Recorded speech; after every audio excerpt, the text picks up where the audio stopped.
अजीज की बीवी। दुनिया की हर नेमत उसके पास थी। हुस्न, ताकत और इख्तियार। उसने यूसुफ अलैहिस्सलाम को गुनाह की तरफ बुलाया। दरवाजे बंद कर दिए गए, कमरा खामोश था और माहौल गुनाह से भरा हुआ। लेकिन यूसुफ अलैहिस्सलाम का दिल सिर्फ अपने रब से जुड़ा हुआ था।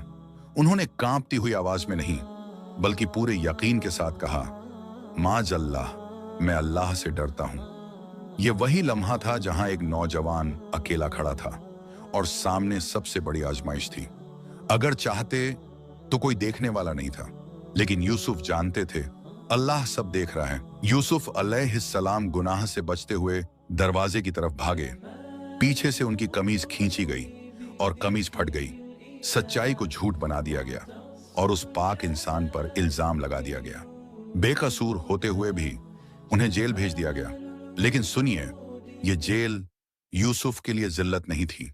ये जेल उनकी अजमत का दरवाजा थी, क्योंकि जो इंसान अल्लाह के लिए गुनाह छोड़ देता है, अल्लाह उसे कभी गिरने नहीं देता। जहां लोग जेल में उम्मीद खो देते हैं, वहीं यूसुफ अलैहिस्सलाम ने सब्र को अपना साथी बनाया। वे कैदियों से कहते, अल्लाह एक है और वही हर परेशानी का हल है। जेल में दो कैदी आए, दोनों ने अपने सपने सुनाए। एक ने कहा, मैं शराब निचोड़ता देखता हूं। दूसरे ने कहा, मैं अपने सिर पर रोटी उठाए हूं और पक्षी उसमें एक से खाते हैं।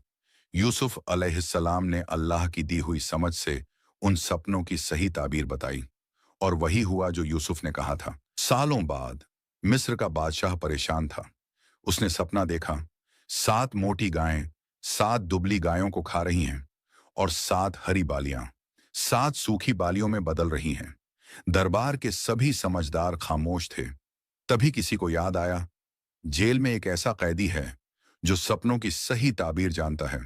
यूसुफ अलैहिस्सलाम को बुलाया गया। उन्होंने पूरे इत्मीनान से कहा, पहले 7 साल खूब अनाज पैदा होगा, खुशहाली होगी, लेकिन उसके बाद 7 साल ऐसे आएंगे जो सब कुछ खा जाएंगे। इसलिए अनाज बचाकर रखो ताकि लोग भूखे न मरें। यह सिर्फ एक ताबीर नहीं थी, यह एक कौम को बचाने की योजना थी, और यहीं से अल्लाह ने यूसुफ अलैहिस्सलाम की जिंदगी का रुख बदल दिया। याद रखिए,